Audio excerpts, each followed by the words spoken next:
तो तो जब हम योग के स्थूल पक्ष को, जो फिजिकल एस्पेक्ट्स है, उस पे बात करते हैं, तो अ, क्या होता है कि चूंकि हम लोग इसको साइंटिफिक एस्पेक्ट्स में हम लोग इसका अध्ययन, इसकी स्टडी कर रहे हैं, तो हम इसके वैज्ञानिक पक्ष को, जो इसके हमारे शारीरिक स्वास्थ्य या मानसिक स्वास्थ्य पे जो योग का प्रभाव है, ये प्रभाव अ, क्या होता है, किस तरह से होता है, इसका अगर हम अध्ययन करेंगे, तो इससे पहले हम लोगों को शरीर का जो वैज्ञानिक पक्ष है, जो हमारी फिजिकल बॉडी है, इस फिजिकल बॉडी का जो साइंटिफिक डिस्क्रिप्शन है, उस डिस्क्रिप्शन को थोड़ा जानना समझना आवश्यक होता है।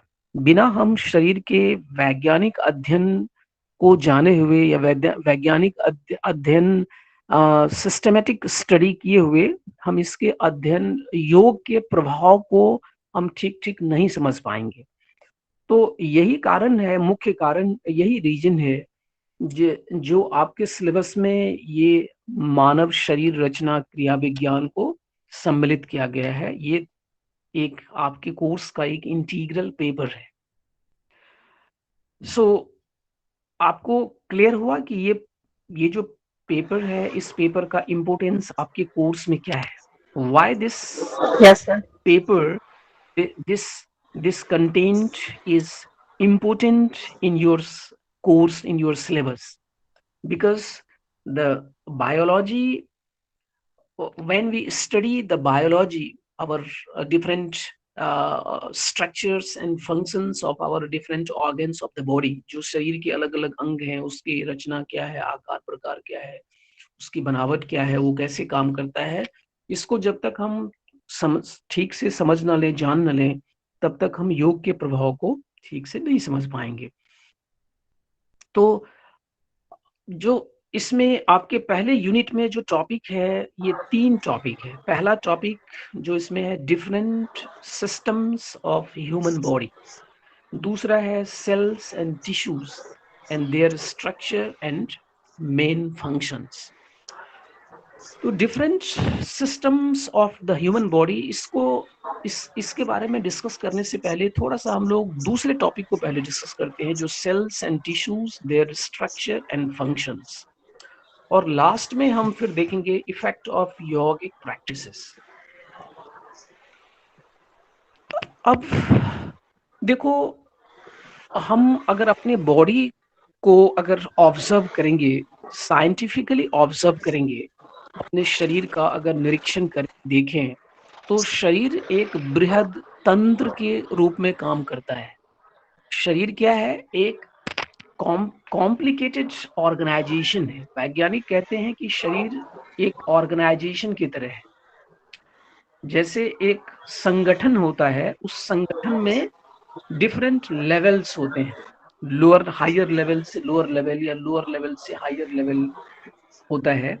ऐसे ही वैज्ञानिक, according to the modern medical science, modern science, our body is a complex organization, systematic organization. So ये एक संगठित रूप से एक संगठन है, जो आपस में एक दूसरे के साथ काम करता है, और ये हमारे शरीर को नियमित रूप से संचालित और संचालित करते रहता है। तो ये जो संगठन है, इस संगठन में अगर हम लोअर लेवल से इस पर अगर ध्यान दें, इसके बारे में अगर अध्ययन करें, तो सबसे लोअर लेवल क्या है? मॉलिक्यूलर लेवल है। मॉलिक्यूलर लेवल का मतलब होता है कि जो अणु और परमाणु है, इस स्तर पे शरीर की अध्ययन की गई है। जो वैज्ञानिक है, उन वैज्ञानिकों ने हमारे शरीर के अलग अलग लेवल बताए हैं। तो एक लेवल क्या है? मॉलिक्यूलर लेवल है। मॉलिक्यूलर लेवल में क्या क्या है? डिफरेंट मॉलिक्यूल्स है, जैसे हम लोग पढ़ते हैं, कार्बन है, हाइड्रोजन है, ऑक्सीजन है, इसके अलावा और भी है, नाइट्रोजन है, फास्फोरस है। ये सब क्या है? Major molecules. कुछ माइनर मॉलिक्यूल्स भी है, जो बहुत ही सब्टल, बहुत ही सूक्ष्म मात्रा में हमारे शरीर का हिस्सा होता है। तो ये मॉलिक्यूलर लेवल सबसे लोएस्ट लेवल है, सबसे बेसिक लेवल है। ये मॉलिक्यूल्स मिलके सब संगठित होके, ऑर्गेनाइज होके हमारे शरीर में जो इससे ऊपर का लेवल होता है उसको सेल्यूलर लेवल कहा गया है। सेल्यूलर लेवल का मतलब है कि कोशिका के स्तर, कोशिकीय स्तर, कोशिकीय स्तर, को, कोशिका का मीनिंग आप लोग परिचित होंगे। जो सेल्स हमारी बॉडी में है, ये क्या है? एक डेफिनिट शेप है, और ये शेप हमारे बॉडी में अरेंज, एक स्पेसिफिक स्ट्रक्चर में अरेंज्ड है। तो ये जो अरेंज सारे जो सेल्स हैं, ये सेल्स अरेंज्ड होके एक डेफिनिट आकार, आकृति बनाती है, जिसको टिश्यूज नाम दिया है, ऊतक। और बहुत सारे ऊतक जो होते हैं, ये सब ऊतक शरीर में कुछ खास तरह के फंक्शन को, कार्य को पूरा करता है। तो उस जो पूरा करने वाले स्ट्रक्चर है उसको अंग कहा गया है। आप अंग लोग पे। प्लीज ऐसा ऐसा करिए, आप अपने जो माइक है उसको थोड़ा म्यूट कर लीजिए। अगर आपको कोई आपकी कोई क्वेरीज है, कोई प्रश्न है, उसको जब आप पूछना होगा तो माइक को ऑन करिए, नहीं तो माइक को ऑफ करिए, क्योंकि बहुत सारे अनवांटेड नॉइज आ रहे हैं, ऐसे आवाज आ रहे हैं जो जिससे कि सुनने में कई लोगों को दिक्कत आती होगी।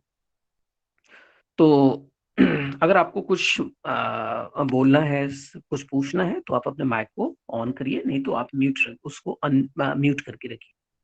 Okay, thank you. सो इस तरह से क्या है, एक संगठन है शरीर का, जो सबसे लोएस्ट लेवल है। लोएस्ट लेवल को हमने क्या नाम दिया है? Molecular level. उससे ऊपर का लेवल जो है वो सेल्यूलर लेवल है, फिर टिश्यू लेवल है, फिर टिश्यू लेवल से ऑर्गन लेवल है, फिर ऑर्गन लेवल से ऑर्गन सिस्टम लेवल है, और ऑर्गन सिस्टम लेवल मिलके हमारा बॉडी, ये जो दिख रहा है स्थूल आंखों से या इंद्रिय से, ये हमारा शरीर है। इसमें डिफरेंट, इस तरह से साइंस इसको एक्सप्लेन करता है, बताता है। योग की दृष्टि अलग है। योग, आप योग में, योग जब हम योग दर्शन का अध्ययन करते हैं, या योग के अलग अलग जो प्राचीनतम ग्रंथ है, उन ग्रंथों का जब हम अध्ययन करते हैं, तो उसमें शरीर के कुछ डिफरेंट अलग तरीके से व्याख्या किया है। जैसे शरीर में पंचकोश है, अलग अलग कोश है, अन्नमय, प्राणमय, मनोमय, विज्ञान में, आनंद में, ये कोश बताए गए हैं। आवरण, हमारे जीवात्मा के ये 5 आवरण बताए गए हैं। उसी तरह 3 शरीर बताए गए हैं, जिसमें स्थूल शरीर है, सूक्ष्म शरीर है, कारण शरीर है। ये सब हमारे यौगिक व्याख्या है। लेकिन आधुनिक विज्ञान जो है इसको इस तरह से परिभाषित करता है और बताता है कि शरीर हमारा क्या है? एक बहुत ही जटिल संगठन है, और इस संगठन में जो सबसे बेसिक लेवल है वो मॉलिक्यूलर लेवल है। अणु परमाणु से बना है हमारा शरीर। अणु परमाणु आपस में जुड़ के एक निश्चित आकार, आकृति, शेप बनाता है, जिसको कोशिका नाम दिया गया है। बहुत सारे ग्रुप्स ऑफ सेल्स जो है, जो जो सर सिमिलर स्ट्रक्चर और फंक। सर एक बार फिर से बता दीजिए, शरीर में पंचकोश है, आवरण है, ये कौन कौन से आपने जो अभी बताया ना? ये हम यौगिक दृष्टि से आपको बताया है कि योग, हमारे जो योग के ग्रंथ हैं, प्राचीनतम ग्रंथ हैं, उसमें हमारे जीवात्मा के 5 आवरण बताए गए हैं, 5 शीथ बताए गए जी। हैं, लेयर्स। जिसमें सबसे स्थूल शीथ जो है वो अन्नमय कोश बताए गए हैं, फिर प्राणमय कोश है, फिर मनोमय कोश, फिर विज्ञानमय कोश, और आनंदमय कोश। ये सारे 5 आवरण कहे गए हैं। पंचकोश की अवधारणा है, ये हमारे उपनिषद में इसकी व्याख्या की गई है। उपनिषद में इसका वर्णन आता है, पंचकोश की अवधारणा। उसी तरह 3 शरीर है। लेकिन चूंकि हम लोग अभी एक हम लोग अभी जो पेपर या जो सिलेबस के जो पार्ट को डिस्कस कर रहे हैं, वो वैज्ञानिक पक्ष है, वो ह्यूमन बायोलॉजी बायोलॉजी है। तो ह्यूमन बायोलॉजी में ऐसा कोई कॉन्सेप्ट नहीं देखने को मिलता है ये कोश का। ह्यूमन बायोलॉजी में सिस्टम्स के बारे में बताया गया है, या जो कुछ भी मैंने बताया ये सारे मॉडर्न मेडिकल साइंस या मॉडर्न साइंस की जो ह्यूमन बायोलॉजी है उसमें इस तरह से इसकी व्याख्या की गई है, बताया गया है। सो पहले हम लोग सेल्स को डिस्कस करते हैं, क्योंकि आपके सिलेबस में जो पॉइंट है उसी पॉइंट को हम लोग फोकस करेंगे। उसके उस पॉइंट से अगर हम लोग थोड़ा सा डेविएट होते हैं तो फिर हम अपने सिलेबस को ठीक ठीक कवर नहीं कर पाएंगे। तो हम टू द पॉइंट बात करते हैं, बिल्कुल। We should discuss on the points, to the points, you know. So cell क्या है? सेल एक इंग्लिश वर्ड है, इसको हिंदी में अगर हम रूपांतरण करें तो जीव कोश या कोशिका। ये जीव कोश या कोशिका को अगर परिभाषित करें, इसको समझना चाहें तो ये क्या है? कोशिका, सेल एक शरीर का एक सबसे सूक्ष्म, सबसे छोटा कार्यात्मक और रचनात्मक इकाई है। Cell is the smallest structural and functional unit of the body. शरीर का सबसे सूक्ष्म, कार्यात्मक यानी रचनात्मक एवं कार्यात्मक इकाई है। इसको आप ऐसे समझ सकते हैं कि हमारे शरीर में लगभग ट्रिलियंस ऑफ सेल्स हैं। ट्रिलियंस मतलब उसको ठीक ठीक उसका एक्चुअल काउंट नहीं बताया जा सकता कि कितने हजार में है, कि लाख में है, कि करोड़ में है, कि उससे ऊपर है। तो वैज्ञानिक कहते हैं कि ये जो है trillions, millions, billions and trillions of cells है। और ये सेल्स अपने आप में शरीर में, कुछ सेल्स तो स्थायी होते हैं, कुछ सेल्स जो है वो अस्थायी होते हैं, यानी हमारे शरीर में प्रोड्यूस्ड होते हैं और डिस्ट्रॉय हो जाते हैं, मतलब बनते हैं और विघटित हो जाते हैं। उसका कुछ अपना अवधि होता है, कुछ पीरियड होता है। इस पीरियड के बाद वो धीरे धीरे क्षय होते रहते हैं, नए बनते हैं और क्षय हो जाते हैं। जैसे कि रक्त की कोशिकाएं हैं, आपने पढ़ा होगा, जो हमारे शरीर में रेड ब्लड सेल्स है जिसको एरिथ्रोसाइट्स बोलते हैं, या और भी जो डब्ल्यूबीसीज हैं, ये सब नियमित समय पे बनते और टूटते रहते हैं। ऐसे ही हमारे शरीर के और भी कई कोशिकाएं हैं जो शरीर में निर्मित होता है और विघटित होते रहता है। मतलब जैसे हम लोग ऐसे समझ सकते हैं कि हम लोग अपने पुराने चीज को क्या करते हैं? डिस्कार्ड कर देते हैं। जो घर में पुराने सामान होते हैं, टूटे फूटे चीजें होती हैं, उसको हटा देते हैं, नई चीज लाते हैं, उसके बदले में रिप्लेस करते हैं, न्यू थिंग्स से उसको रिप्लेस कर देते हैं। ऐसे ही आपके हमारे शरीर भी जो है, पुराने सेल्स धीरे धीरे शेड आउट हो जाता है, टूट जाता है, डिजेनरेट हो जाता है, न्यू सेल्स प्रोड्यूस हो जाता है, प्रोड्यूस होते रहता है, वो उसको उसकी भरपाई करता है। तो इस तरह से ये प्रक्रिया जो है शरीर में जीवन पर्यंत, लाइफ लॉन्ग प्रोसेस ये चलती रहता है। सेल्स का अपना एक निश्चित आकार, आकृति होता है। हमारे आपके शरीर में जितनी भी कोशिकाएं हैं, ट्रिलियंस ऑफ सेल्स, सारे सेल्स एक एक जैसे आकार के नहीं है, एक जैसे शेप के नहीं है। जैसे फॉर एग्जाम्पल, अगर हम लोग अपने स्किन, जो त्वचा है, त्वचा के सेल्स की आकार, आकृति को देखें, और अपने मस्तिष्क जो हमारे ब्रेन है, नर्वस सिस्टम है, इसके सेल्स के आकार, आकृति को देखें, तो दोनों एक जैसा दिखाई नहीं देता है। इसलिए अब आप पूछोगे कि दोनों एक जैसे क्यों नहीं दिखाई देता है, दोनों एक जैसे क्यों नहीं है? तो इसका कारण ये है कि त्वचा, जो हमारे स्किन है, और हमारा जो मस्तिष्क है, ब्रेन है, ये दोनों का फंक्शन, कार्य, पर्पस एक नहीं है, अलग अलग है। ब्रेन क्या करता है? ब्रेन हमारे बॉडी में कंट्रोल और कोऑर्डिनेशन और कंट्रोल स्टेब्लिश करता है, नियंत्रण और समन्वय का काम करता है शरीर पर, शरीर के विभिन्न तंत्रों के बीच में। जबकि जो त्वचा है, ये हमारे शरीर का बाहरी आवरण है, शरीर को ढकने का काम करता है, शरीर को सुरक्षा प्रदान करने का काम करता है, शरीर को इंसुलेशन में भी इसका वर्क है, कुछ इम्यून फंक्शन भी इसका है। तो इस तरह से फंक्शन नेचर ने, प्रकृति ने जो हमारे शरीर के अलग अलग अंगों को बनाया है, वो उनके पर्पस के, उनके उद्देश्य के आधार पे, उसका जो उद्देश्य है उसी के आधार पे उसकी आकृति, उसकी जो बनावट है वो बनाया है। तो स्किन सेल्स क्या है? चपटा है, फ्लैट है। जबकि हमारे ब्रेन सेल्स क्या है? ब्रेन सेल्स एलोंगेटेड है। एलोंगेटेड मतलब ये लंबा, बिल्कुल जैसे एक फाइबर होता है, रेशा होता है, उस तरह फाइबर शेप का है। लेकिन इन दोनों में जो समानता है, ये तो मैंने भिन्नता बताया आपको, डिफरेंसेस है बस। लेकिन जो भिन्नता, समानता है कि कुछ स्ट्रक्चर सेल के अंदर, या सेल जो कुछ उसकी जो बनावट है, उसके जो कंपोनेंट्स हैं, वो कंपोनेंट्स हमारे शरीर के अलग अलग सेल्स में वो कंपोनेंट्स मिलता जुलता है। जैसे हर हमारे शरीर के प्रत्येक जीव कोश में केंद्रक होते हैं, एक आध अपवाद को छोड़ के सभी सेल्स में केंद्रक होते हैं, जिसको न्यूक्लियस कहा जाता है। ये चाहे स्किन का सेल हो, या हमारे ब्रेन का सेल्स हो, या हमारे हार्ट का सेल्स हो, या हमारा मसल सेल्स हो, या हमारा बोन सेल्स हो, ये सभी सेल्स में केंद्रक पाए जाते हैं। ये क्या है? समानता है। उसी तरह से सेल के अंदर फ्लूइड होता है, तरल पदार्थ। ये भी बहुत हद तक, प्राय अधिकतम सेल्स में ये फ्लूइड पाया जाता है।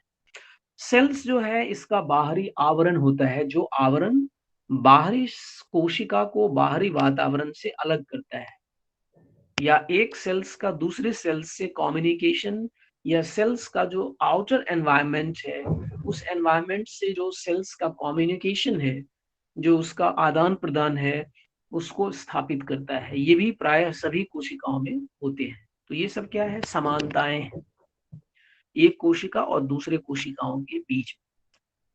तो हमने आपको बेसिक चीज बताई कि सेल्स की परिभाषा क्या है, कोशिका को कैसे परिभाषित कर सकते हैं, ये हमने क्लियर किया। अब अलग अलग सेल्स के बॉडी में वैज्ञानिकों ने उसके कुछ, सेल्स तो सभी है, लेकिन उसके नाम वैज्ञानिकों ने अध्ययन के पर्पज से उसका नाम थोड़ा अलग अलग कर दिया है। जैसे जनरल अगर कहें तो सारे सेल्स है, जीव कोश है। लेकिन स्पेसिफिक अगर देखें तो ब्रेन, नर्वस सिस्टम, ब्रेन के सेल्स को न्यूरोग्लिया या न्यूरॉन्स नाम दे दिया है वो सेल्स, लेकिन वो चूंकि स्पेसिफिक एरिया में है बॉडी में, इसलिए उसका नाम स्पेसिफिक दे दिया है। ऐसे ही मसल सेल्स है, तो इसका नाम थोड़ा डिफरेंट है। तो इस तरह से उस नाम पे अभी हम लोग नहीं जाते हैं, वो आप डिटेल स्टडी करेंगे तो आपको ये सब चीज दिखेगा। अब सेल्स को का जो बेसिक स्ट्रक्चर है, ये for each cells study purpose से, अगर हम अध्ययन की सुविधा के हिसाब से कोशिकाओं को 3 कंपार्टमेंट में डिवाइड कर सकते हैं। We can divide a cell into the 3 main parts. 3 हिस्से में कोशिका को विभाजित किया जा सकता है। किस पर्पज से? For the purpose of study. कौन कौन से हिस्से हैं? पहला है प्लाज्मा मेम्ब्रेन, या उसको आप सेल मेम्ब्रेन भी कह सकते हैं। कोशिका का सबसे बाहरी आवरण, ये क्या है? सेल मेम्ब्रेन है। ये कोशिका का सबसे बाहरी आवरण है, या सेल एनवेलप भी बहुत सारे लोग इसको बोलते हैं। Cell membrane, plasma membrane, plasmalemma, ये सब नाम है, सिनोनिमस वर्ड है। तो ये प्लाज्मा मेम्ब्रेन पहला पार्ट है। दूसरा पार्ट है साइटोप्लाज्म। साइटोप्लाज्म का मीन्स ये है, प्लाज्म क्या है? प्लाज्म मीन्स होता है फॉर्म्ड, बना हुआ या मोल्डेड। तो साइटोप्लाज्म, और तीसरा पार्ट जो है वो न्यूक्लियस है। So we can divide a cell into the 3 main parts, or 3 main compartments, or 3 main parts, not compartment, the 3 main parts. First is the plasma membrane, the outer surface or outer membrane of the cell. Second one is cytoplasm, जिसको आप कोशिका द्रव बोल सकते हैं, हिंदी में कोशिका द्रव। और तीसरा है केंद्रक, जिसको हम न्यूक्लियस या केंद्रक बोलते हैं, या नाभि भी उसको कह सकते हैं। तो ये 3 पार्ट है। अब इन तीनों पार्ट का क्या इंपॉर्टेंस है, इसको भी थोड़ा हम लोग समझ लेते हैं। 3 पार्ट्स में जो प्लाज्मा मेम्ब्रेन है, जिसको हम कोशिका झिल्ली या कोशिका आवरण बोलते हैं, ये सेल का सबसे फ्लेक्सिबल आउटर सरफेस बनाता है। फ्लेक्सिबल होता है, ये श्रिंक भी कर सकता है और ये स्ट्रेच भी हो सकता है, तो फ्लेक्सिबल है। सो ये सेपरेट करता है, ये अलग करता है, separate the cells internal environment from the external और आउटर एनवायरनमेंट। कोशिका के बाहरी वातावरण को आंतरिक वातावरण से विभक्त करता है, मतलब पृथक करता है। कौन? Plasma membrane. So plasma membrane, the main function of plasma membrane is separating the cells internal environment from the outer external environment outside the cells। तो आपको समझ में आया इसका मेन फंक्शन क्या है। दूसरा काम इसका है प्लाज्मा मेम्ब्रेन का, ये एक सेलेक्टिव बैरियर की तरह काम करता है।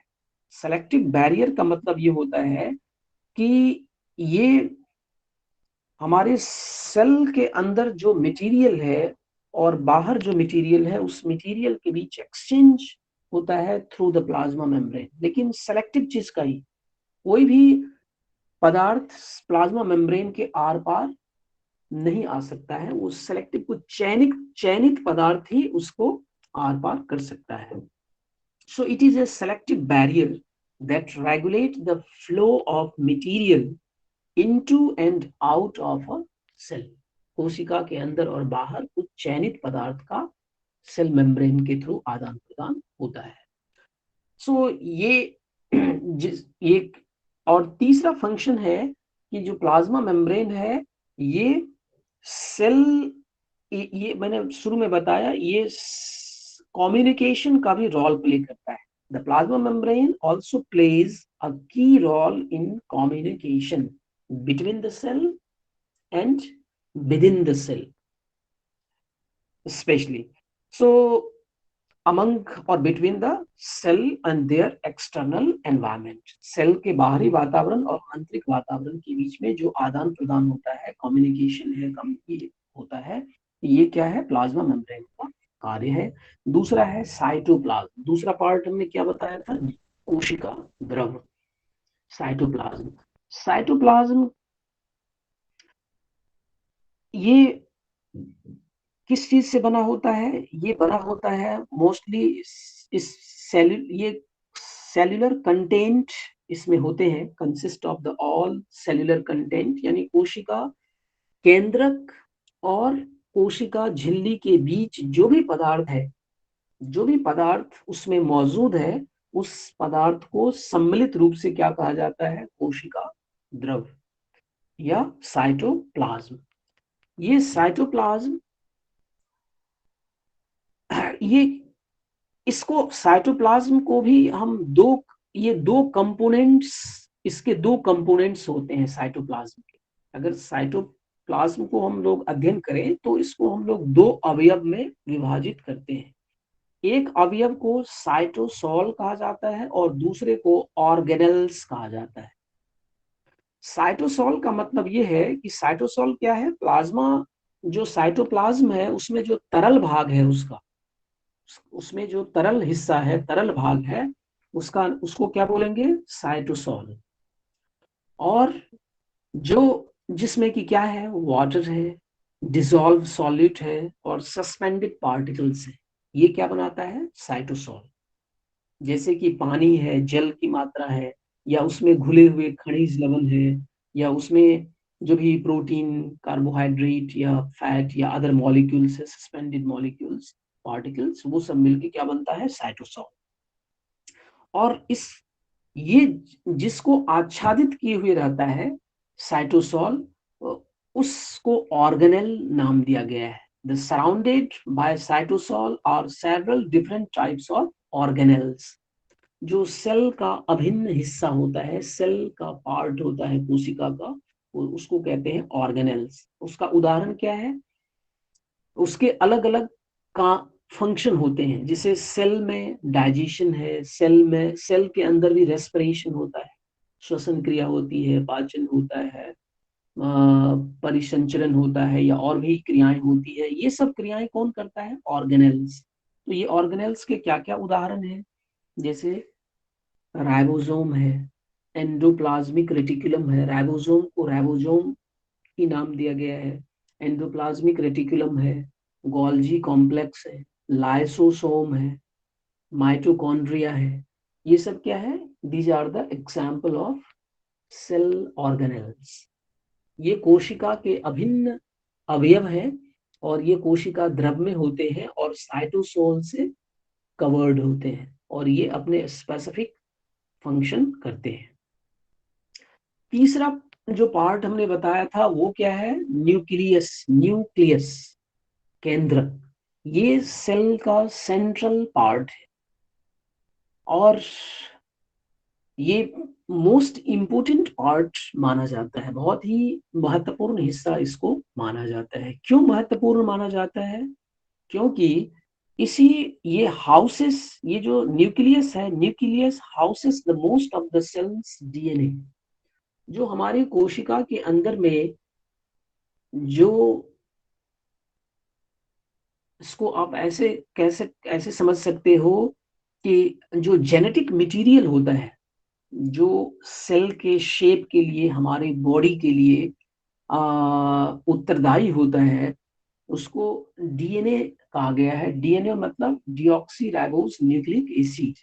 और इसी डीएनए पे, इसी डीएनए में जीन्स होते हैं। जो जीन्स हमारे पीढ़ी दर पीढ़ी हमारे कैरेक्टरिस्टिक्स को कैरी करता है। पेरेंट्स के कैरेक्टरिस्टिक्स को, फादर के कैरेक्टरिस्टिक्स को उसके बच्चे में, उससे उसके पीढ़ी दर पीढ़ी, जनरेशन टू जनरेशन जो हमारे कैरेक्टरिस्टिक्स हैं ये ट्रांसफर होते हैं जीन्स के थ्रू। आपने सुना होगा, ये जीन्स कहाँ होते हैं? इसी डीएनए में होते हैं।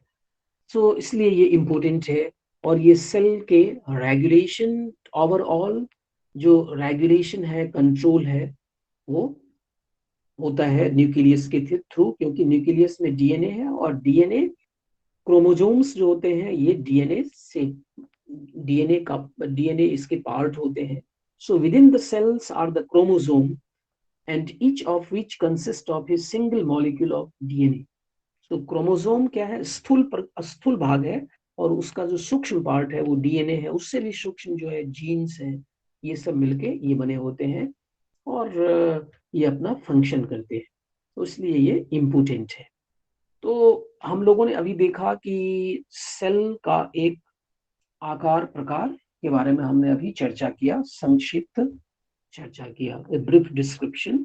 इस सेल क्या है, कोशिका किस तरह की रचनाओं से बना होता है, उसको मुख्य रूप से 3 भागों में विभाजित किया: प्लाज्मा मेम्ब्रेन, कोशिका झिल्ली, साइटोप्लाज्म, जीव द्रव और केंद्रक। कोशिका द्रव और केंद्र। कोशिका द्रव में हमने देखा साइटोसोल था और ऑर्गेनेल्स था। ऑर्गेनेल्स में जैसे माइटोकॉन्ड्रिया है। माइटोकॉन्ड्रिया का क्या फंक्शन है?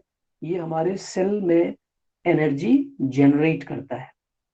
इसको पावर हाउस कहा जाता है, क्योंकि हम लोग जानते हैं जो प्रोटीन निर्माण एनर्जी का काम भी करता है सर। हाँ, एनर्जी जनरेट कर रहा है उसको पावर हाउस बोलते हैं। इसलिए इसको power house of the cells भी कहा जाता है। उसी तरह से दूसरे ऑर्गेनेल्स है, राइबोसोम है। राइबोसोम प्रोटीन का निर्माण करता है, प्रोटीन मॉलिक्यूल्स को प्रोटीन की फॉर्म, फैक्ट्री। प्रोटीन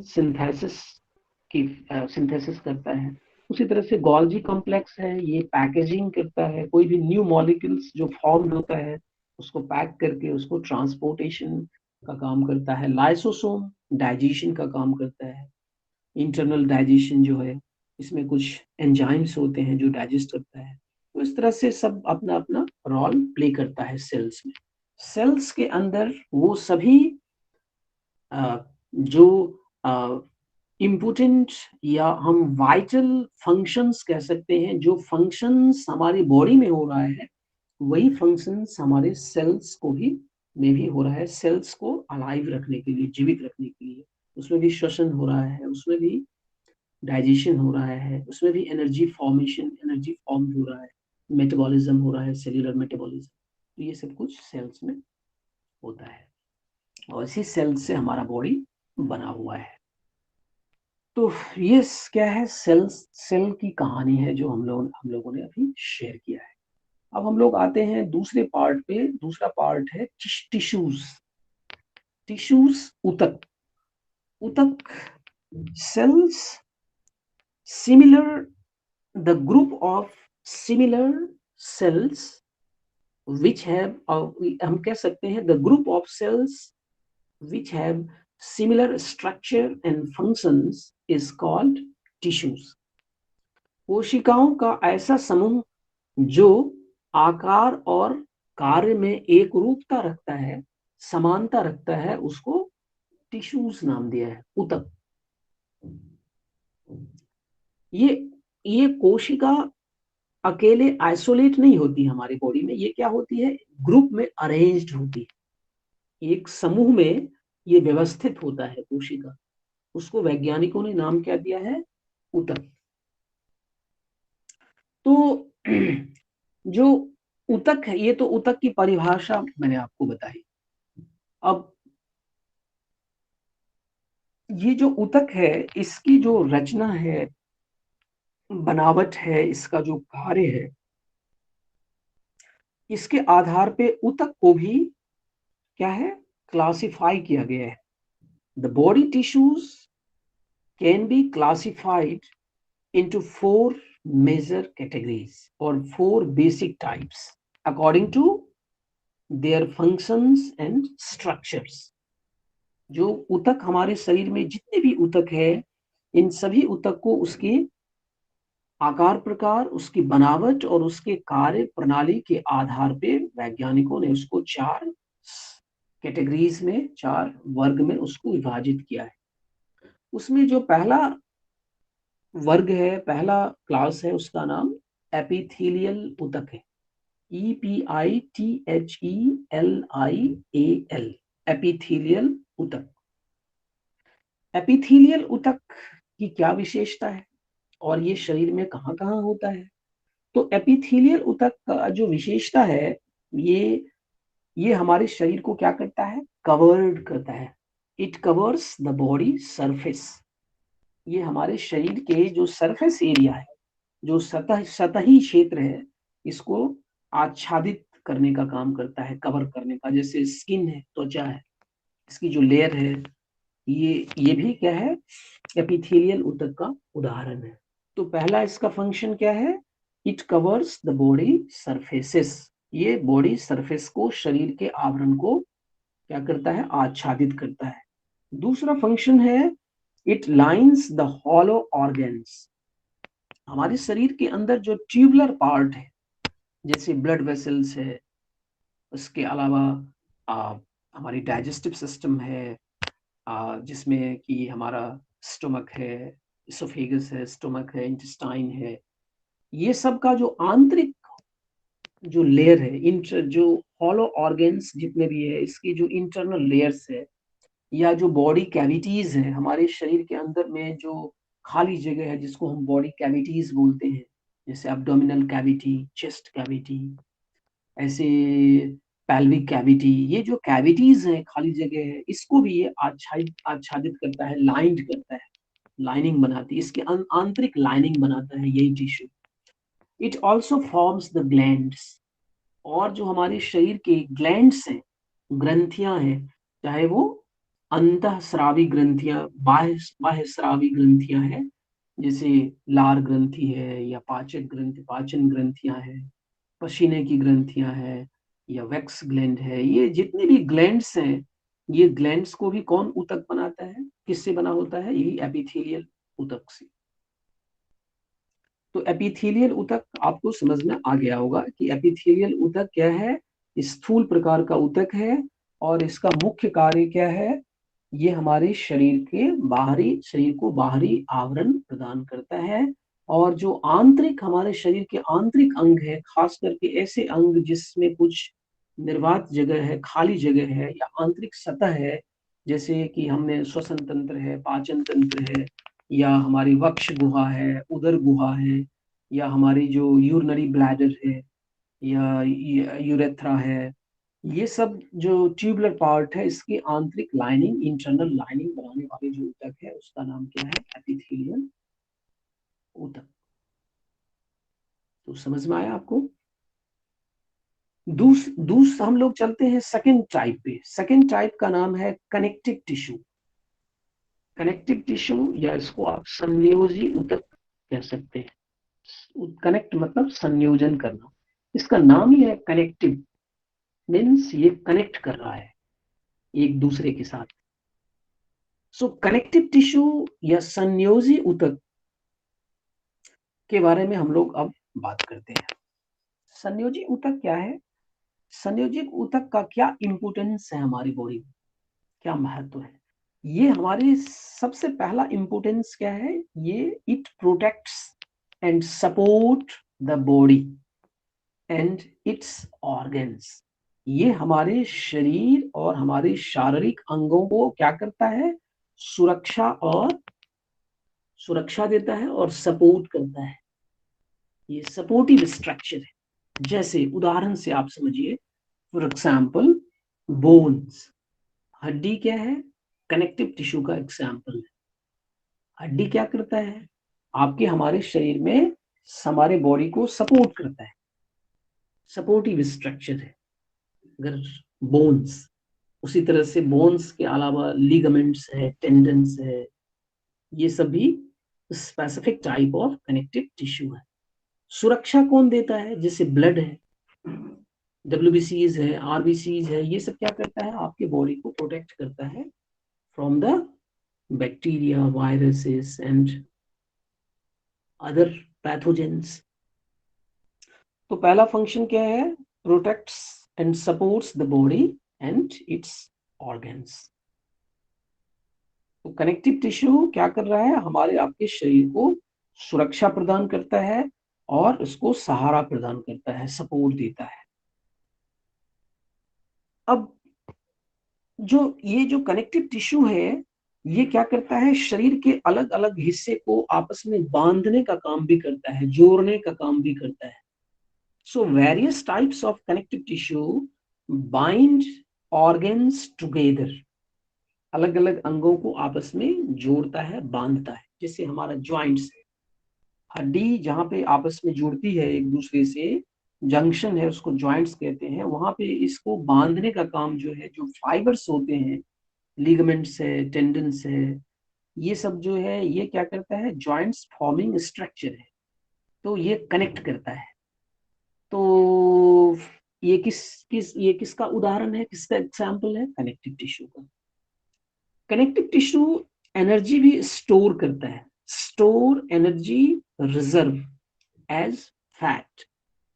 कुछ हमारे शरीर में विशेष प्रकार की कोशिकाएं हैं जो ऊर्जा को, फैट को संचित रखता है, स्टोर करता है। जैसे एडिपोज टिश्यू, ये भी टाइप्स ऑफ।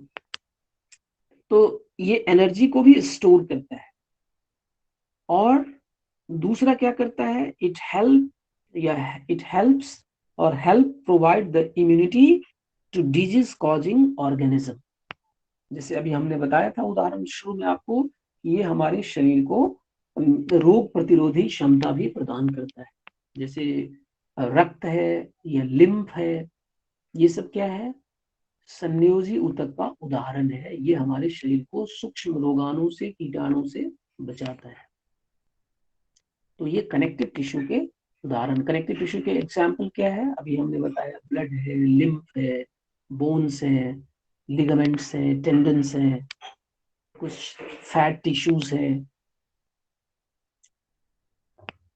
तो आपको समझ में आया ये कनेक्टिव टिश्यू की कहानी? तो कनेक्टिव टिश्यू इस तरह से हमारे शरीर में काम करता है। अब तीसरा जो टाइप्स है वो है मसल टिश्यू, जिसको आप पेशी ऊतक या पेशीय ऊतक कह सकते हैं। मसल टिश्यू हमारे शरीर में जो बल्क ऑफ टिश्यू है, ये मसल टिश्यू है। क्योंकि मसल्स हमारे शरीर में अधिकांश, जो हमारे शरीर की मांस है, जो हमारे शरीर का स्थूल हिस्सा है, वो सब मांसपेशी से बना हुआ है, पेशीय हिस्सा है। तो ये पेशी ऊतक जो है, ये इसका क्या महत्व है? एक तो ये आपके बोन से अटैच होके आपकी हड्डी से जुड़ के ये बॉडी को मूवमेंट देता है। हमारे शरीर में जो हलचल हो रहा है, जो मूवमेंट हो रहा है, खास करके जो मेजर मूवमेंट्स है, ये सारे मूवमेंट्स के पीछे कौन है?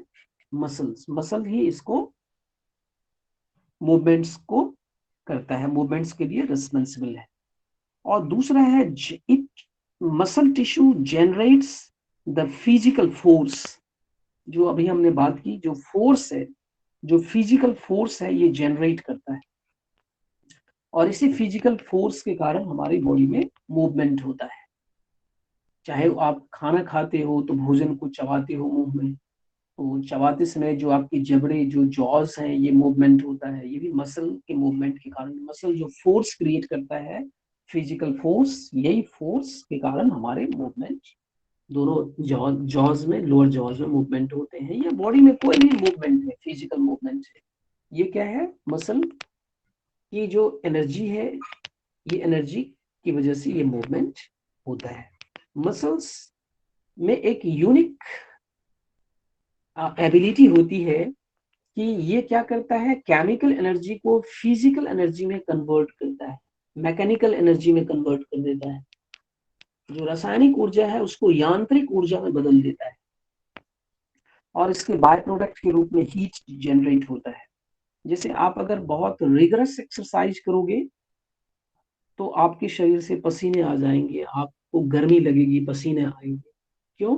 क्योंकि मसल्स जो है ज्यादा एनर्जी उस समय क्रिएट कर रहा होता है, ऊर्जा, मस्कुलर जो एनर्जी है वो प्रोडक्शन होता है, जिसके बाय प्रोडक्ट के रूप में हीट, वाटर, ये सारे जनरेट होते हैं। तो पसीने आते हैं, गर्मी लगती है, ये सब होते हैं।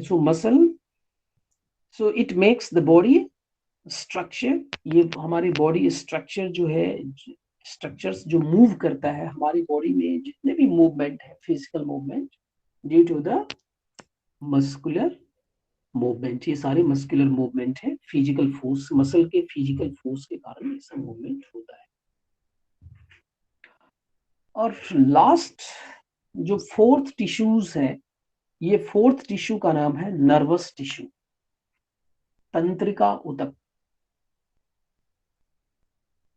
अभी तक हम लोगों ने जो टिश्यूज को देखा है, टाइप्स, पहला एपिथेलियल ऊतक, दूसरा connective epithelial tissue, connective tissue, muscle tissue, and now the last one is the nervous tissue और तंत्रिका ऊतक। तंत्रिका ऊतक क्या करता है, इसका क्या महत्व है? तंत्रिका ऊतक, जैसे कि इसके नाम से ही स्पष्ट है, तंत्रिका हमारे शरीर के तंत्रिका तंत्र जो बना हुआ है, जो नर्वस सिस्टम है, ये यही टिश्यूज इसको फॉर्म करता है, बनाता है तंत्रिका तंत्र को, जिसमें कि ब्रेन है, स्पाइनल कॉर्ड है, और और भी जो पार्ट है ब्रेन का, जैसे जैसे आप लोगों ने नर्वस सिस्टम में पढ़ा होगा, सेंट्रल नर्वस सिस्टम है, पेरिफेरल नर्वस सिस्टम है, ऑटोनोमिक नर्वस सिस्टम है। स्पेशली जो सेंट्रल नर्वस सिस्टम है या पेरिफेरल नर्वस सिस्टम है, ये सब इसी टिश्यूज से निर्मित होता है, बनता है नर्वस टिश्यू से। ये नर्वस टिश्यू क्या करता है? It detects changes in a variety of conditions inside and outside the body and respond by generating the nerve impulses। ये हमारे शरीर के अंदर और बाहर जो बदलाव हो रहा है, जो भी चेंजेस हो रहे हैं एनवायरमेंट, चाहे वो आइदर इंटरनल एनवायरमेंट हो या एक्सटर्नल एनवायरमेंट हो, या बाहरी शरीर के बाहर जो भी परिवर्तन हो रहा है, चाहे वो टेम्परेचर है या टेम्परेचर है या मॉइस्चर है या और भी जो कुछ भी है, उसको ये रिसीव करता है चेंजेस को, और इंटरनल बॉडी में जो चेंजेस होता है उसको भी ये परसीव करता है। सो ये इट डिटेक्ट्स, ये पता लगाता है, detects the changes in the variety of conditions inside and outside the body. एक तो ये डिटेक्ट किया, और डिटेक्शन के बाद जो जो कुछ भी बदलाव हमारे परिवेश में, वातावरण में, हमारे शरीर के बाह्य वातावरण में हो रहा है, ये बदलाव चाहे वो परिवेश में हो, बाह्य वातावरण में या आंतरिक वातावरण में, उसको उसका पता लगाना, उसको डिटेक्ट करना और उसके अकॉर्डिंग बॉडी का रिस्पॉन्स होना, रिस्पॉन्ड करना बॉडी को, ये क्या है, नर्वस टिश्यू का ही काम है। And respond by generating nerve impulse.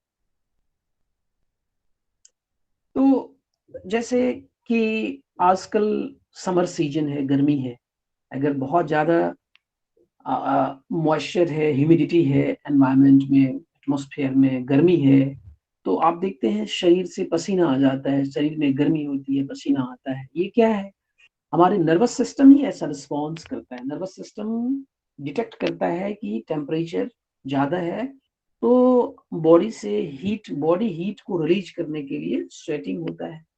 तो ये क्या है, रिस्पॉन्स है। जो स्वेटिंग है ये रिस्पॉन्स है। तो इस तरह से हमारा बॉडी नर्वस टिश्यू जो तंत्रिका ऊतक है, इसका काम क्या है, किसी भी तरह के बदलाव, किसी भी तरह के परिवर्तन जो हमारे शरीर के बाह्य और आंतरिक जगत में हो रहा है, उसका पता लगाना और उसके अनुरूप प्रतिक्रिया करना, प्रतिक्रिया देना, रिस्पॉन्स करना, रिस्पॉन्ड करना। और रिस्पॉन्ड कैसे करता है, ये नर्व इम्पल्स जनरेट करता है, कुछ संकेतक ये जनरेट करता है, जिस संकेतक के माध्यम से नर्व्स उसको कैरी करता है और मसल्स उसको या ग्लैंड्स उसको फॉलो करता है, और इस तरह से वो रिस्पॉन्स हमारी बॉडी में दिखता है। और दूसरा है कि nervous tissue helps maintain homeostasis.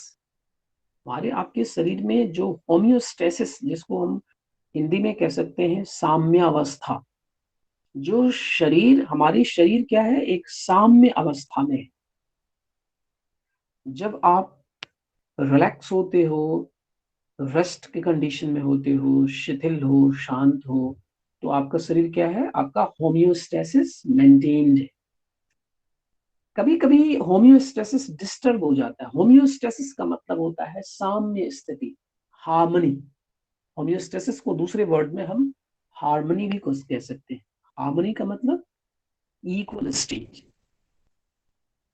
सो हार्मनी कब चेंज हो जाता है, डिजीज के कंडीशन में, जब किसी को कोई रोग हो जाए, आदि व्याधि हो जाए, तो क्या होता है, होम्योस्टेसिस डिस्टर्ब हो गया। या चाहे आइदर वो फिजिकल डिजीज है या मेंटल डिजीजेस है। कभी आपको बहुत ज्यादा स्ट्रेस हो जाए, टेंशन हो जाए, तो भी आपका होम्योस्टेसिस चेंज हो जाता है, डिस्टर्ब हो जाता है। स्ट्रेस क्या है, डिस्टर्ब्ड होम्योस्टेसिस। तो होम्योस्टेसिस को मेंटेन करने का काम भी नर्वस सिस्टम करता है। तो ये क्या है कहानी, ये जो मैंने पूरी आपको स्टोरी बताई अभी टिश्यूज की, इस टिश्यू का एक बार फिर से हम ब्रीफ करते हैं। हमने आपको बताया कि टिश्यूज क्या है। Tissue is a group of cells which have similar structure and functions. और ऊतक क्या है, कोशिकाओं का ऐसा समूह जो रचनात्मक और कार्यात्मक दृष्टि से एक जैसा हो, उसको क्या कहते हैं, ऊतक। फिर ऊतक के हमने 4 प्रकार के बारे में बात की। पहला एपिथेलियल ऊतक, दूसरा अरे वो चल नहीं रहा ढंग से, पता नहीं क्या हो संयोजी ऊतक, तीसरा पेशीय ऊतक, और चौथा जो फोर्थ ऊतक हमने बताई वो तंत्रिका ऊतक।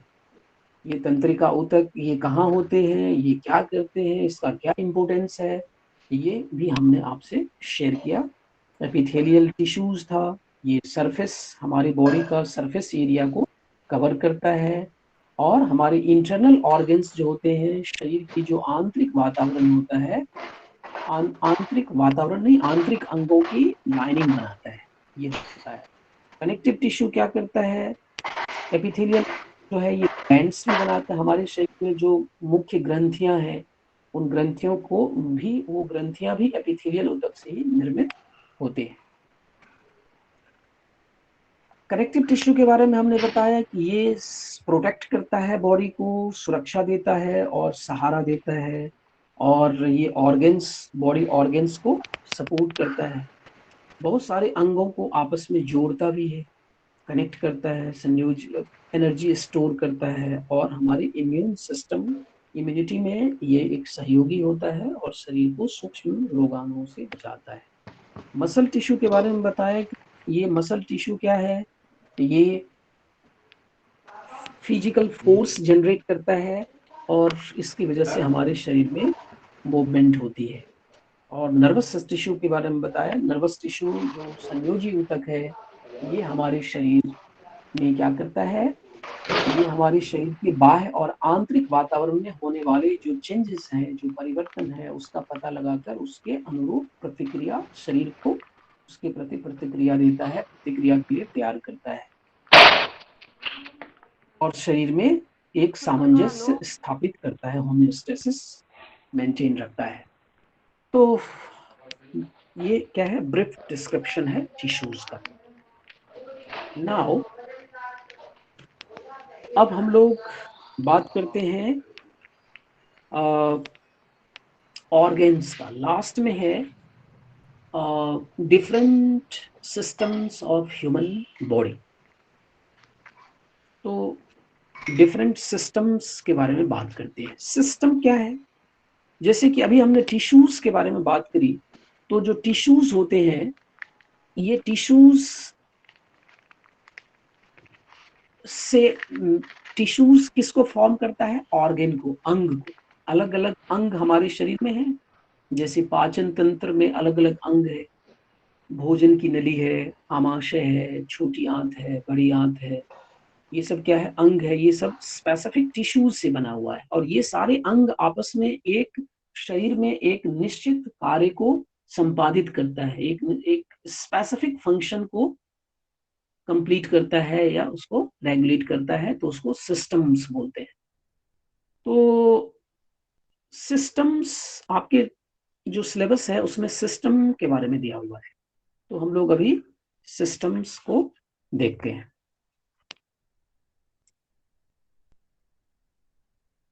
इससे पहले कभी आपने कुछ सिस्टम्स के नाम सुने हैं? अगर नाम सुने हैं तो आप बताइए कुछ सिस्टम्स के नाम। रेस्पिरेटरी कुछ system, muscular system, cardiac system, digestive system, nervous system. Good, बिल्कुल सही बताया आपने।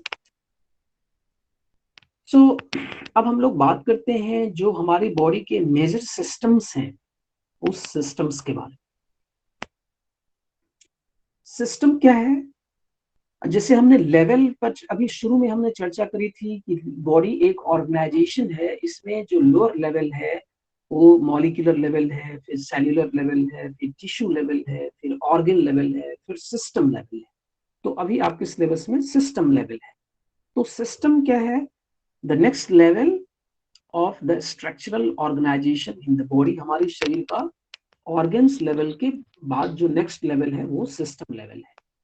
और ये किससे बना हुआ है, और सिस्टम को अगर हम परिभाषित करें तो क्या परिभाषा करेंगे कि जो हमारे शरीर के तंत्र हैं, ये रिलेटेड ऑर्गन्स, जो उससे संबंधित अंग है, उससे बना हुआ है और ये खास कार्य को संपादित करता है, विशेष कार्य को संपादित करता है। A system consists of related organs that have a common function। Related organ, जैसे उदाहरण के लिए हम अगर परिसंचरण तंत्र को देखें, जो कार्डियोवेस्कुलर सिस्टम है, उसमें ब्लड वेसल है, हार्ट है, ये सब बना हुआ है। ये सब जो अंग है, ये क्या है, ये लगभग लगभग कॉमन इसका फंक्शन है, एक जैसा काम करता है। कोई ब्लड को इजेक्ट कर रहा है, कोई ब्लड को कैरी कर रहा है। तो systems means system consist of related organs that have a common function। एक इसका एक सामान्य कार्य।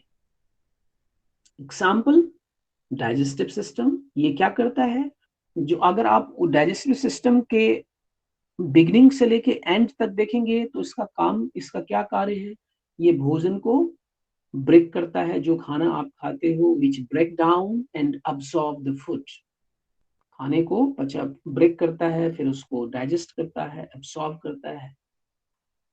सो ये कहाँ से शुरू होता है ये सब तो हम लोग बाद में अभी बात करेंगे। जैसे इसमें डिफरेंट ऑर्गन्स, कौन कौन से ऑर्गन्स हैं। अगर डाइजेस्टिव सिस्टम की बात करें तो डाइजेस्टिव सिस्टम्स में कौन कौन से ऑर्गन है। It's organ include the mouth, salivary glands है, फेरिंग्स है, एसोफेगस है, स्टमक है जिसको हम आवाज से बोलते हैं, स्मॉल इंटेस्टाइन, लार्ज इंटेस्टाइन है, लीवर है, गॉल ब्लैडर है, पैंक्रियाज है। ये सब क्या है, डिफरेंट ऑर्गन्स जिसके फंक्शन कॉमन है। तो ये सिस्टम्स है। सो हमारी बॉडी में जो मेजर सिस्टम्स या सिस्टम्स है, टोटल 11 सिस्टम्स, 11 तंत्र बताए गए हैं वैज्ञानिकों ने। हमारे शरीर के सभी शरीर को अगर सिस्टम्स लेवल पे देखें तो इसके 11 सिस्टम्स में इसको डिवाइड किया गया है। जो पहला सिस्टम है वो क्या है, उसका नाम दिया है इंटेग्यूमेंट्री सिस्टम। इंटेग्यूमेंट्री मतलब INTEGUMENTARY। इंटेग्यूमेंट्री सिस्टम का मतलब है शरीर के बाहरी आवरण बनाने वाले जो अंग है उन सबको मिला के इंटेग्यूमेंट्री सिस्टम बना है, जिसमें कि स्किन है। इसके कंपोनेंट क्या क्या है इंटेग्यूमेंट्री सिस्टम के? त्वचा, सारे त्वचा जो हमारे शरीर को ढक रहा है, कवर कर रहा है, ये इंटेग्यूमेंट्री सिस्टम के पार्ट है। And structure derived from it, और त्वचा से जो ऑर्गेन्स या जो आकार आकृति बनी है वो भी इसी सिस्टम का पार्ट है। जैसे उदाहरण के लिए स्किन तो इसका मेन पार्ट हो गया इंटेग्यूमेंट्री सिस्टम का, और स्किन से लगा हुआ हेयर्स है, शरीर में रोम है, रोए हैं, नेल है, नेल्स जो नाखून है, स्वेट ग्लैंड है, पसीने की ग्रंथि जो त्वचा में है, ऑयल ग्लैंड है जो तैलीय ग्रंथि है।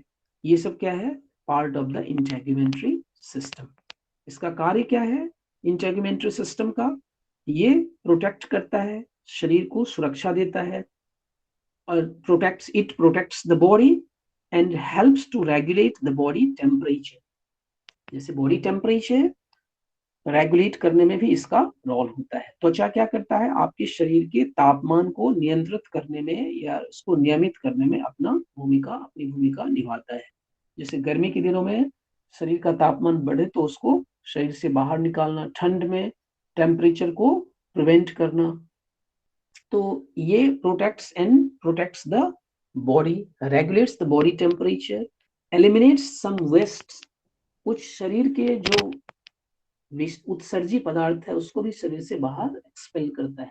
जैसे पसीने के माध्यम से शरीर की गंदगी बाहर निकलती है, वाटर, पानी के साथ साथ खनिज लवण के साथ साथ। तो ये क्या है, वेस्ट प्रोडक्ट्स। और इसके अलावा इसका और भी काम है, it helps to make vitamin D. त्वचा आपको मालूम है कि सूर्य के प्रकाश में ये विटामिन डी भी बनाता है। एंड दूसरा इसका काम क्या है, it and detects the sensations such as touch, pain, warmth and cold. त्वचा के माध्यम से हम लोग क्या करते हैं, किसी चीज को स्पर्श करके कर सकते हैं, चाहे वो दर्द की अनुभूति करना है, कोई दर्द या गर्मी है, सर्दी है, ये सब भी अनुभूति हम इंटेग्यूमेंट्री सिस्टम के थ्रू करते हैं। तो पहला सिस्टम हमने क्या बताया आपको, इंटेग्यूमेंट्री त्वकीय तंत्र इसको बोलते हैं, तो त्वकीय तंत्र। दूसरा तंत्र है स्केलेटल सिस्टम। स्केलेटल सिस्टम का मतलब है कंकाल तंत्र, जिसमें सारी हड्डियां हैं, हार्ड पार्ट है बॉडी का। इसमें क्या है, bones and joints of the body. शरीर में जितने भी अस्थि हैं और जॉइंट्स हैं, संधियां हैं, ये सब मिलके क्या बनाते हैं, स्केलेटल सिस्टम। इसमें कार्टिलेज भी है, दे आर एसोसिएटेड। कार्टिलेज, हड्डी के ऊपर जो बोन्स के जो हेड है, हेड रीजन को कवर करने वाले जो कार्टिलेज होते हैं, मुलायम टिश्यू होते हैं, उसको कार्टिलेज कहते हैं। तो ये क्या है, ये स्केलेटल सिस्टम के कंपोनेंट्स है। इसका काम क्या है, क्या कार्य करता है स्केलेटल सिस्टम, इसको हम लोग विस्तार से बाद में बात करेंगे। अभी हम संक्षेप में बात करते हैं। ये सपोर्ट का काम करता है, सहारा देता है शरीर को, और शरीर को सुरक्षा भी देता है अलग अलग अंगों को। जैसे आपके मस्तिष्क को जो खोपड़ी की हड्डी है वो सुरक्षा देता है, ऐसे ही हमारे हृदय और फेफड़े को हमारी पसलियां सुरक्षा देती है। और ये बॉडी मूवमेंट में भी सहायक होता है, जो शरीर में मूवमेंट होती है उसमें भी ये सहायक होता है। और जो बोन्स हैं, हम जानते हैं कि बोन्स, हमारी हड्डियां जो है हमारे रक्त कोशिकाओं का निर्माण करती है, बोन मैरो, तो ये भी इसका काम है। और ये मिनरल्स और खनिज लवण को भी संचित रखता है, स्टोर रखता है हड्डियों में, हमारे अस्थियों में जो है फास्फोरस है, कैल्शियम है, ये सारे संचित रहते हैं, तो ये इसका फंक्शन है। तो दूसरा तंत्र हमने क्या बताया, कंकाल तंत्र। तीसरा तंत्र है मस्कुलर सिस्टम, मसल पेशीय तंत्र। इसके कंपोनेंट्स क्या हैं, कौन कौन से अवयव से ये बने होते हैं, इसमें मसल्स है, पेशी है, इस पेशी में अलग अलग जो स्केलेटल टिश्यूज से बने होते हैं। और इसका क्या कार्य है मस्कुलर सिस्टम का, ये हमारे शरीर में मूवमेंट प्रोवाइड करता है, शरीर में जो हलचल होती है, गति होती है, उसके लिए उत्तरदायी होता है। जो भी क्रियाकलाप आप करते हैं, वॉकिंग है, रनिंग है, जंपिंग है, जो भी कुछ करते हैं, वो ये मसल टिश्यूज की वजह से, मस्कुलर सिस्टम के वजह से होता है। चौथा सिस्टम है नर्वस सिस्टम। नर्वस सिस्टम के कंपोनेंट्स क्या क्या है, नर्वस सिस्टम किन किन कंपोनेंट्स से, अवयव से बना है, ब्रेन है, स्पाइनल कॉर्ड है, मस्तिष्क, मेरुरज्जु और स्नायु, नर्व्स। और इसमें स्पेशल सेंसेस को भी हम लोग इनकॉर्पोरेट करते हैं, जो स्पेशल सेंस ऑर्गन होते हैं, जैसे आंख है, कान है, ये सब जो है नर्वस सिस्टम में ही इसको इंक्लूड किया जाता है, इसके अंदर इसका अध्ययन करते हैं स्पेशल सेंसेस को। इसका फंक्शन क्या है, ये जनरेट्स एक्शन पोटेंशियल, ये नर्व्स में इम्पल्स जनरेट करता है, और इसको नर्व इम्पल्स कहा जाता है, जो बॉडी एक्टिविटीज को रेगुलेट करता है। मसल में जो मूवमेंट होता है, ये मूवमेंट कहाँ से संचालित होता है, इसी नर्व इम्पल्स से, हमारे मस्तिष्क से। इसके अलावा बॉडी के इंटरनल और एक्सटर्नल एनवायरनमेंट जो हमारे को भी ये पता लगाता है, शरीर के आंतरिक और बाह्य वातावरण में जो परिवर्तन है उसको, उसका डिटेक्ट करता है, उसके अगेंस्ट उस रेस्पॉन्ड करता है। ये सब क्या है, नर्वस सिस्टम का फंक्शन है। ग्रंथि का जो स्राव है, उस स्राव को भी नर्वस सिस्टम ही संचालित करता है। नेक्स्ट सिस्टम है एंडोक्राइन सिस्टम, अंतःस्रावी तंत्र। अंतःस्रावी तंत्र के क्या क्या कंपोनेंट्स हैं, इसमें हार्मोन प्रोड्यूसिंग ग्लैंड है, जो हार्मोन का स्राव करता है, जैसे पीनियल ग्लैंड है, पिट्यूटरी ग्लैंड है, हाइपोथैलेमस है, pituitary gland, thymus, thyroid gland, parathyroid gland, adrenal gland, pancreas, ovaries, ये सब क्या है, इसके कंपोनेंट्स सबसे बने होते हैं। और इसका कार्य क्या है एंडोक्राइन सिस्टम का, ये भी नर्वस सिस्टम के साथ साथ हमारे शरीर की क्रियाओं को रेगुलेट्स करते हैं, उसको संचालित करते हैं, डिफरेंट एक्टिविटीज को, किसके माध्यम से, हार्मोन्स रिलीज करके, हार्मोन का स्राव करके शरीर के क्रियाकलापों को संचालित करते हैं। ये एक केमिकल मैसेंजर की तरह काम करते हैं हार्मोन, एक रासायनिक संवाहक के रूप में, जो ब्लड के थ्रू सर्कुलेट होकर बॉडी में काम करते हैं। इसके अलावा कार्डियोवेस्कुलर सिस्टम है। कार्डियोवेस्कुलर सिस्टम, जिसको आप क्या बोलते हो, कार्डियोवेस्कुलर सिस्टम को रक्त परिवहन तंत्र। इसमें इसके कौन कौन से अवयव हैं, किसके से अवयव से बना होता है कार्डियोवेस्कुलर सिस्टम, इसमें ब्लड है, रक्त है, हृदय है, और रक्त संचालित करने वाला रक्त ब्लड वेसल्स है। इसका कार्य है, ये जैसे हृदय रक्त को पंप करता है, और ब्लड वेसल्स इस ब्लड को पूरे शरीर में थ्रू आउट बॉडी में कैरी करता है। ब्लड क्या करता है, ऑक्सीजन कैरी करता है, through blood the oxygen, blood carries the oxygen and nutrients to the cells and carbon dioxide and waste from the cells and helps to regulate the acid base balance. तो blood जो है वो oxygen और carbon dioxide का हमारे शरीर में स्थानांतरण या इसको कैरी करता है। इसके साथ साथ एसिड बेस, जो अम्ल और क्षार का संतुलन है, वो भी बनाए रखता है, शरीर में रोग प्रतिरोधी क्षमता भी बनाता है। इसके नेक्स्ट सिस्टम है लिम्फेटिक एंड इम्यून सिस्टम, लसिका और प्रतिरक्षा तंत्र, ये दोनों साथ होता है। इसके कंपोनेंट्स क्या है? इसमें लिम्फेटिक फ्लूइड है, जो लसिका द्रव है, लसिका वाहिनियां हैं, वेसल्स हैं। इसके साथ साथ इसमें स्प्लीन है, प्लीहा है, थाइमस ग्लैंड है, लिम्फ नोड्स हैं, टॉन्सिल्स हैं। ये सब मिलके ये तंत्र बना होता है। और इस तंत्र का क्या कार्य है? ये returns the proteins and fluid to the blood. जो हमारे ब्लड से छन के जो तरल पदार्थ ब्लड से बाहर चले जाते हैं, उसको पुनः ये तंत्र फिर से हमारे रक्त में वापस लाता है। और इसका फंक्शन क्या है? कैरीज द लिपिड एंड जो जो इस फ्लूइड में, ये फ्लूइड जो वसा है, वसा को कैरी करता है। और जो भोजन पाचन होता है आंत में, उस पचे हुए भोजन भी इस तंत्र के माध्यम से भी वो हमारे बॉडी में सर्कुलेट होता है। तो इस तरह से इसके अलावा जो है ये लिम्फोसाइट्स होते हैं, इसमें ब्लड सेल्स है, डब्ल्यूबीसीज है, जो हमारे शरीर में रोग से हमें बचाता है, रोग पैदा करने वाले कीटाणुओं से हमें बचाता है। इसके अलावा नेक्स्ट सिस्टम है रेस्पिरेटरी सिस्टम, श्वसन तंत्र। श्वसन तंत्र के क्या क्या कंपोनेंट्स हैं? इसमें लंग्स है, फेफड़े हैं। इसके अलावा फेफड़े तक जो वायु को कैरी करने वाला हिस्सा होता है उसको पैसेजवे बोलते हैं, जिसमें फेरिंग्स है, थ्रॉट है, लैरिंग्स है, वॉइस बॉक्स, ट्रैकिया है, और जो ट्यूब्स ट्रैकिया से लंग्स को जोड़ता है। ये सब इसके कंपोनेंट्स हैं। श्वसन तंत्र का फंक्शन, कार्य क्या है? ये ऑक्सीजन ट्रांसफर का काम करता है, transfers oxygen from inhale air to the blood and carbon dioxide from the blood to the exhaled air. सांस जो लेते हैं पूरक और रेचक करते हैं, इसमें ये पूरक में ऑक्सीजन को ब्लड में सप्लाई करता है और रेचक के समय ये कार्बन डाइऑक्साइड शरीर से बाहर निकालने में हेल्प करता है। ये बॉडी फ्लूइड के बैलेंस में भी अपना रोल प्ले करता है। और ये वोकल कॉर्ड जो है ये हमारे साउंड प्रोड्यूस करने में भी हेल्प करता है। तो ये रेस्पिरेटरी सिस्टम के फंक्शन हो गए।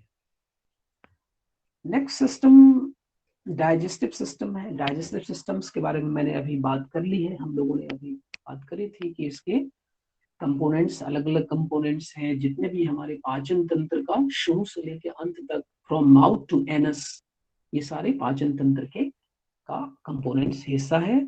और ये क्या काम करता है? ये physical and chemical breakdown of food, जो भोजन आप करते हैं उसका स्थूल और रासायनिक विभाजन, विघटन करता है। और जो न्यूट्रिएंट्स है, अवयव, जो पोषक तत्व है उसका अवशोषण, और जो बचे हुए अवशेष है उसको मल के रूप में, मलमूत्र के रूप में शरीर से बाहर निकालता है। इसके साथ साथ यूरिनरी सिस्टम है। यूरिनरी सिस्टम में किडनी है, यूरेटर है जो किडनी से जुड़ी हुई नली है, यूरिनरी ब्लैडर है, पेशाब की थैली है, यूरेथ्रा है। ये सब यूरिनरी सिस्टम का पार्ट है। ये क्या काम करता है? ये it produces, stores and eliminate the urine. ये पेशाब मूत्र को प्रोड्यूस करता है, स्टोर भी करता है और शरीर से बाहर विसर्जित कर देता है। इस तरह से हमारे शरीर में जो विजातीय पदार्थ होते हैं उसको ये शरीर से बाहर निकलता है। इसके साथ साथ ये अम्ल और क्षार का और शरीर में तरल पदार्थ का भी नियंत्रण और नियमन करता है। तो लास्ट में एक सिस्टम है जिसका नाम रिप्रोडक्टिव सिस्टम है, प्रजनन तंत्र। इसके कंपोनेंट्स मेल और फीमेल में अलग अलग होते हैं। जैसे कि ग्लैंड, गोनेड्स, मेल गोनेड्स को टेस्टिस कहा जाता है, फीमेल गोनेड्स को ओवरीज बोलते हैं। ये अलग अलग गोनेड्स होते हैं। एसोसिएटेड ऑर्गन्स में फीमेल में यूट्राइन ट्यूब होते हैं, यूट्रस, यूट्राइन ट्यूब जो गर्भाशय है, गर्भ से जुड़ी हुई गर्भनाल है। इसके अलावा वेजाइना फीमेल है, मेल में एपिडिडाइमिस है, ट्रक्ट्स है, डिफेंस पेनिस है। ये सब इनके प्रजनन तंत्र के कंपोनेंट्स हैं। इसका फंक्शन क्या है? मेन फंक्शन है गोनेड प्रोड्यूस करना या गैमिट। ये जो गोनेड्स होते हैं टेस्टिस और ovaries, testis is male and ovaries in female, ये गैमेट्स प्रोड्यूस करते हैं। मेल में स्पर्म बोलते हैं उसको, और फीमेल में ओवा या एग प्रोड्यूस करता है। और इसके साथ साथ ये कुछ हार्मोन्स भी रिलीज करते हैं। ये हार्मोन्स रिप्रोडक्टिव सिस्टम के ग्रोथ और मेंटेनेंस के लिए इम्पोर्टेंट होता है। So these are the main systems और the systems of our biological systems of our body. तो कौन कौन से सिस्टम मैंने बताया आपको? पहला हमने इंटेग्यूमेंट्री सिस्टम बताया, फिर उसके बाद हमने skeletal system, muscular system, nervous system, endocrine system, lymphatic and immune system, cardiovascular system, respiratory system, excretory system, and finally reproductive system, digestive system, ये सारे systems। so first unit आपका ऑलमोस्ट हमने लगभग हम लोगों ने चर्चा करी है, क्लियर किया है। अब अगर आपके कोई क्वेश्चन है तो आप 8-10 मिनट में अपने क्वेरीज और क्वेश्चन पूछ सकते हैं।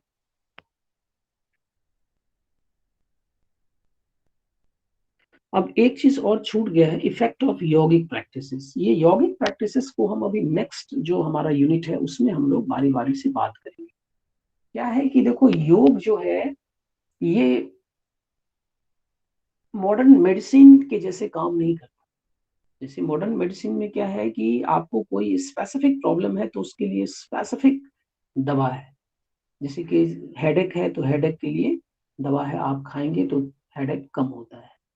योग में क्या है, जब आप कोई योगाभ्यास करते हैं, चाहे वो आप कोई षटकर्म करते हैं या आसन करते हैं, तो उसका प्रभाव हमारे शरीर के किसी व्यक्तिगत अंग पे, किसी पर्टिकुलर ऑर्गन्स या पर्टिकुलर पार्ट में तो होता है, लेकिन ऐसा नहीं है कि वहीं तक ये लिमिटेड होता है। उसका इम्पैक्ट इनडायरेक्टली और भी बॉडी, पूरे ओवरऑल बॉडी पे, सिस्टम्स पे होता है। जैसे सपोज अगर आप नेति क्रिया करते हो, तो नेति क्रिया का प्रभाव केवल ये नहीं है कि केवल आपके नेजल पैसेज को क्लीन करता है। ये नेजल पैसेज को क्लीन करने के साथ साथ जब नेजल पैसेज क्लीन होगा, ओपन होगा, तो आपके लंग्स तक जो है क्या होगा, एनफ एयर आएगा, पर्याप्त मात्रा में प्राणवायु पहुंचेगा और आपके रक्त उसको अब्सॉर्ब करेगा और बॉडी को, ओवरऑल बॉडी सेल्स को डिस्ट्रीब्यूट करेगा। तो उसका प्रभाव सब पे होगा, केवल नेजल पैसेज पे नहीं हो रहा है। नेजल पैसेज के साथ साथ आप देखो पूरे बॉडी पे इसका इम्पैक्ट हुआ। इसके साथ साथ नर्वस सिस्टम जो है, जो हमारे नेजल पैसेज में जो कुछ नर्व्स एंडिंग्स हैं, वो भी स्टिमुलेट होता है। तो नर्वस सिस्टम पे इसका सूदिंग इम्पैक्ट होता है, कामिंग इम्पैक्ट होता है इसका, और इससे हमारे नर्वस सिस्टम की उत्तेजना कम होती है। और उत्तेजना कम होने से नर्वस सिस्टम का जो फंक्शन है वो होम्योस्टैसिस में नर्वस सिस्टम होता है, जिससे हमारे शरीर के अन्य सारे जो कार्यकलाप है वो सही और समुचित होता है। तो इस तरह से जो योग है, योग का अभ्यास प्रत्यक्ष और अप्रत्यक्ष रूप से हमारे संपूर्ण शरीर पे, संपूर्ण जो सिस्टम है, सभी सिस्टम को प्रभावित करता है। कोई स्पेसिफिक तंत्र को के साथ साथ अन्य तंत्रों को भी प्रभावित करता है। अगर आप प्राणायाम करते हैं तो प्राणायाम से केवल आपके श्वसन तंत्र ही प्रभावित नहीं होता है। प्राणायाम से श्वसन तंत्र तो सीधे डायरेक्ट इम्पैक्ट जो होता है प्राणायाम का, वो आपके श्वसन तंत्र पे हुआ, लेकिन उसका जो अप्रत्यक्ष लाभ है या अप्रत्यक्ष प्रभाव है वो आपके कार्डियोवास्कुलर सिस्टम पे भी होता है, वो आपके नर्वस सिस्टम पे भी होता है, या अन्य जो हमारे तंत्र हैं उन सभी तंत्रों में होता है प्राणायाम का। ऐसे ही आसन का है, ऐसे ही ध्यान का है। सो ये सब जो है क्या है, एक हॉलिस्टिक इम्पैक्ट होता है योग करने से, एक समग्र प्रभाव इसका हमारे शरीर पे पड़ता है।